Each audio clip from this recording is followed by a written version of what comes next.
Yo, this is Rick. We got a new episode of We Talk. The thing I wanted to talk about today is the Xbox One. I've had it for a while. I've experienced all the features that it has.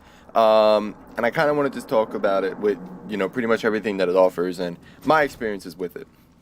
I want to talk about the games. These are the games that I have for it. I have Battlefield 4, Dead Rising 3, Rise Son of Rome, Forza 5, Assassin's Creed 4 Black Flag, Call of Duty Ghosts, Peggle 2, Killer Instinct, Halo Spartan Assault, and I have also played Lego Marvel Superheroes on it.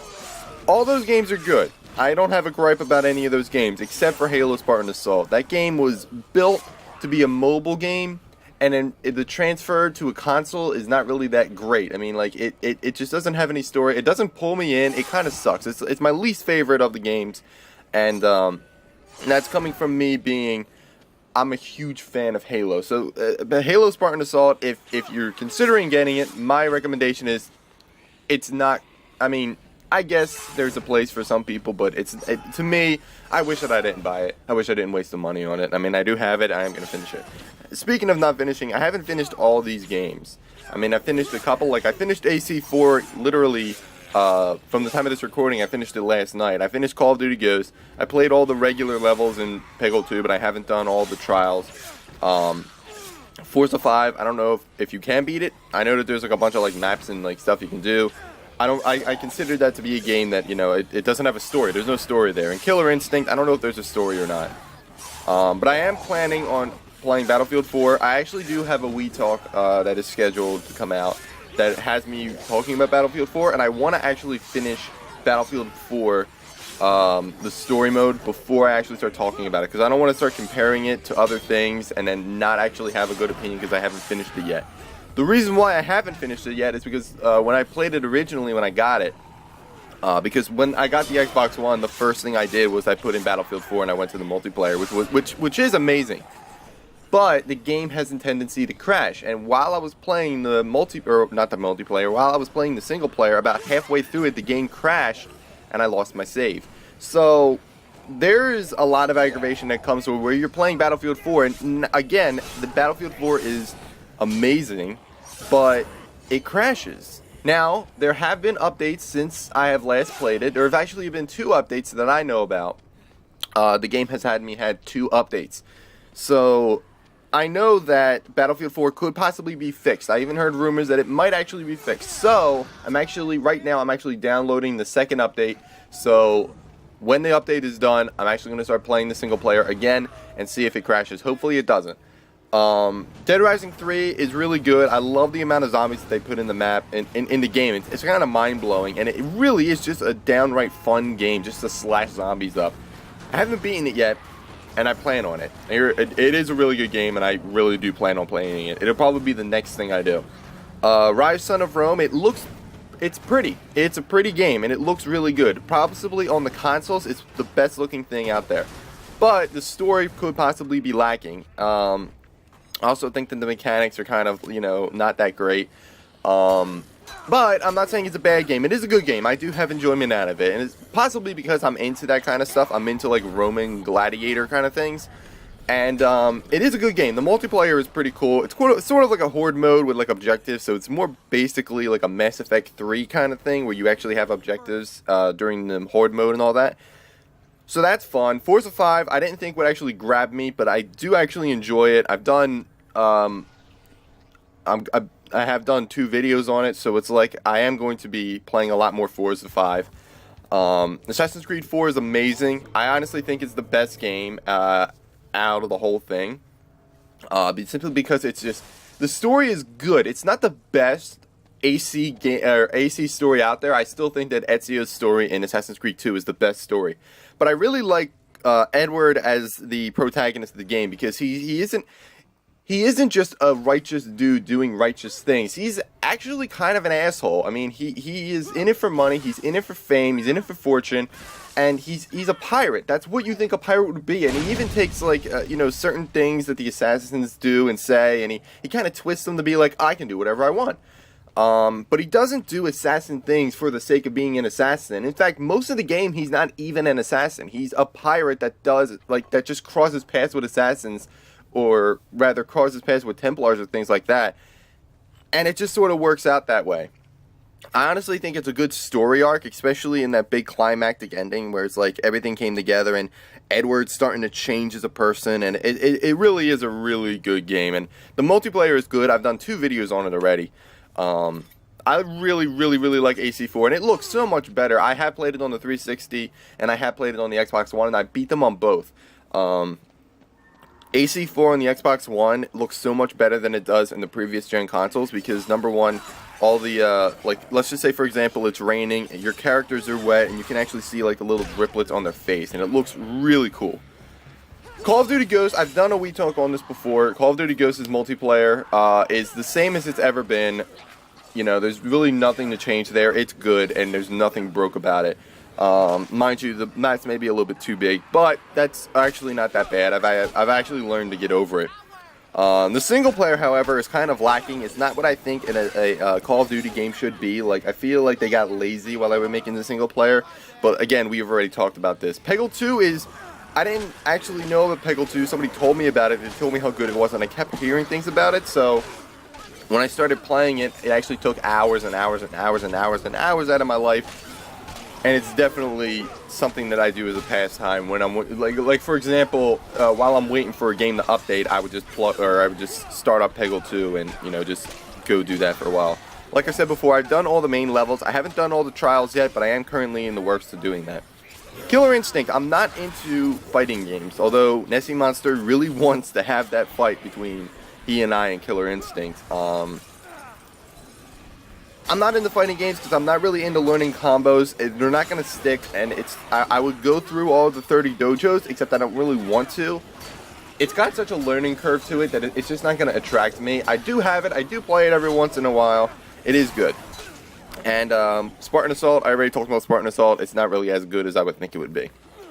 So those are all the games. Actually, also, Lego Marvel was actually extremely fun. I don't know if it has much difference between the 360 version, or actually not really the 360, but the previous gen versions as to the next gen versions. I just really love the cast that they give you in that game. I really didn't think I'd be into that game as much as I was, but I absolutely was. I filmed 2 videos on it. I don't know if they've come out yet, but I have filmed 2, and I think that they will definitely be coming out if they haven't yet, so that's a teaser. The controller... I like the controller because it's almost exactly the same as it was to the 360. Mind you, the X, Y, B, and A buttons are kind of closer together. The thumbsticks are actually smaller, but actually taller. They fixed the D-pad. The triggers actually have a little bit of a rumble motor in them, and when they go off, they don't go off very often. I felt them go off in...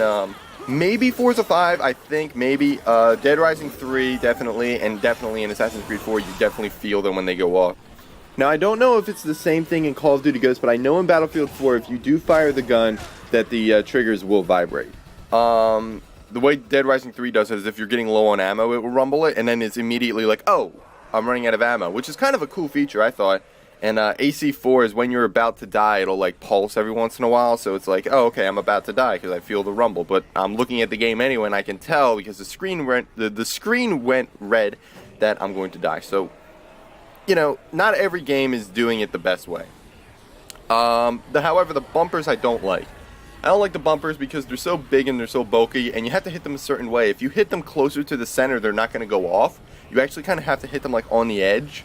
And it's kind of hard, especially when you have to hold them down, especially for me, for whatever reason. It's just annoying that, you know, the bumpers are like that. So hopefully, it's not going to happen anytime soon, but hopefully, like, later down the road, that they will, when they create, like, the Xbox One Slim, that they will create, like, a different kind of controller that's a little bit, the bumpers be fixed. That's all I'm asking. It's the only gripe I have about the Xbox One controller are the bumpers. The Kinect... is good. It's responsive in terms of voice sometimes. Like, you have to kind of, like, speak loudly and speak at, like, a high tone so that the Xbox One can hear you. But 9 times out of 10, the Xbox would hear you. It is kind of convenient when you're trying to, like, just, you know, you're doing something and then you're just like, oh, okay, start up Peggle 2 or something. It's also convenient that you can also get your Xbox to turn on just by telling it to turn on or telling it to turn off, or, you know, it may be a little bit more convenient just to hit the button. But for me, I walk into the room and I just say Xbox on, and it turns on. However, there is a flip side to this. I was watching actually a video from Machinima, and before the video started up, they had an advertisement. The advertisement actually said Xbox One when it started, and it started on my Xbox every time. So I think that maybe they should do like a little bit of voice recognition where only my voice is going to make my Xbox One turn on. But I guess I can understand why they decided not to do that, because number one, other people may want to play your console, and number two, my voice could probably go away after a while. Like say I'm sick or something, and the Xbox One may not recognize like the sick voice. So I guess, I mean, that's not much of a gripe. That's kind of me nitpicking about it. But, you know, it is kind of convenient, like, in the games. I really think that next gen is really going to become next gen when they really take smart glass. Because it's a cool implementation what games are doing with smart glass, but I really haven't used it at all. I use it sometimes with Battlefield 4 since it actually has, like, the multiplayer map there, and I can see, like, the whole thing without having to pause the game.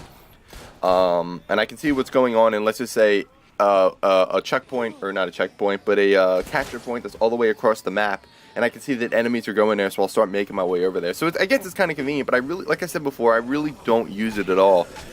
And also I think the Kinect, I mean, the motion thing for the Kinect is kind of abysmal. I don't like it, because I tried to play Peggle 2 with the Kinect, and it was kind of annoying after a while, where I couldn't get my arm high enough to get the, you know, to get the aimer to go up higher. There is room for improvement with the Kinect, I'm not gonna lie. And I guess when games start using Smart Glass and the Kinect and using them in games, that's really gonna shape next gen to me. The achievements, I will say that the interface for achievements is abysmal. I don't like it, because it pulls you out of the game when you try to pop the achievement, or when you try to look at an achievement list, you kind of need to pop back out of the game. I do like that there is 1,000 gamer score per game.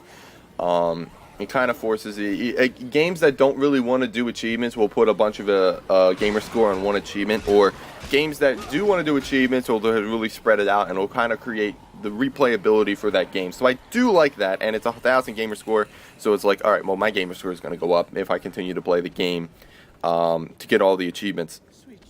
To talk back about the interfaces and the Kinect, and also is that I like the snap feature of the Kinect, where I can actually snap Internet Explorer and actually pull up an achievement list in the middle of the game while I'm playing the game. So it's like, alright, the achievement is there, that's what I need to do for the achievement. But in the flip side of that, because I have an iPad, because I have a computer literally right next to where I play the games, I could just pull up the achievement either on my phone, on my iPad, or on my computer. But I kind of do like the, you know, I say Xbox Snap Internet Explorer, and it'll automatically actually snap over an achievement list because that was the last thing I was on. So I do like that. I think that that's pretty cool.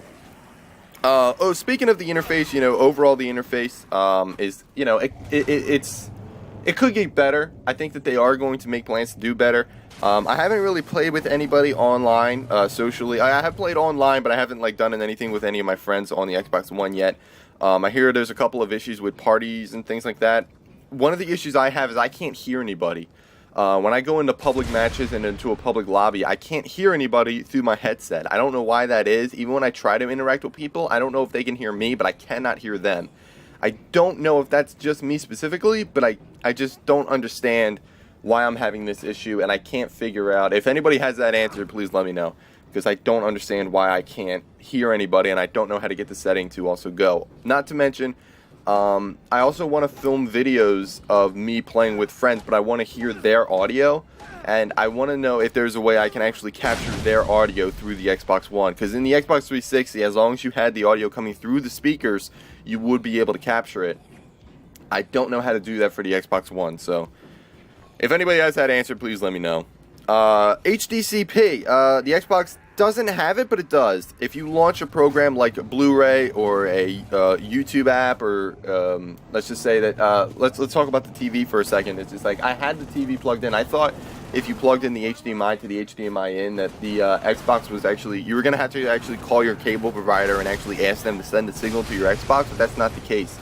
If you actually take the HDMI out of your cable box and put it into the HDMI in of your Xbox, then it will just like say, all right, well, what kind of model TV do you have? And then once you do that, it's going to be like, oh, all right, well, we know how to talk to your TV.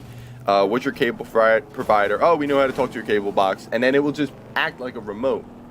But 23 years of actually using a remote is kind of a little bit easier than just telling the Xbox that may or may not hear you to go to HBO or something like that, which is actually kind of cool. I do like the features there. I think that they're onto something pretty cool. It just needs to be a little bit more polished.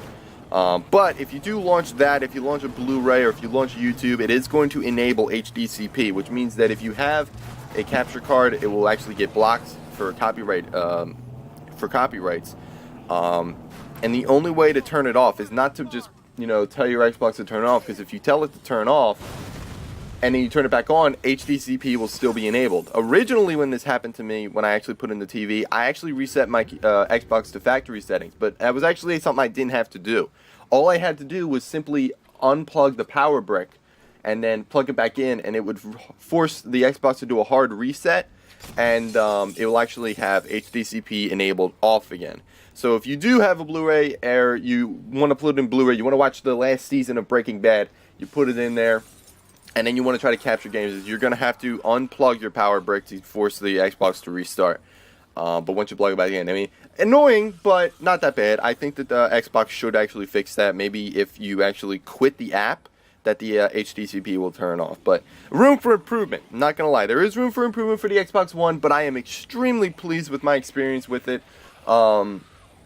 I recommend anybody that's considering to get it, if you are an Xbox One, or not an Xbox One fan, but an Xbox fan in general, like you love Halo, you love Gears of War, you love all the exclusives, you want to experience Titanfall, I definitely highly recommend that you get the Xbox One. I know it's $100 more, but it's well worth it. Not saying that the PlayStation 4 is bad. I know that the PlayStation 4 is good.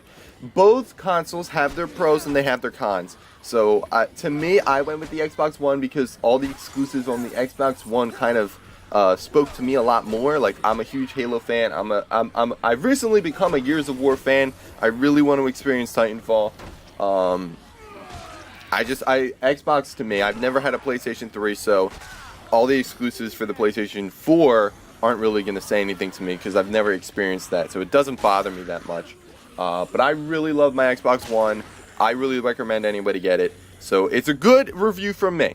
It is a good review from me. So that's pretty much all I can pretty much take up. I went on for almost 20 minutes here. But that's pretty much it. Thank you for watching, and I will see you guys next time.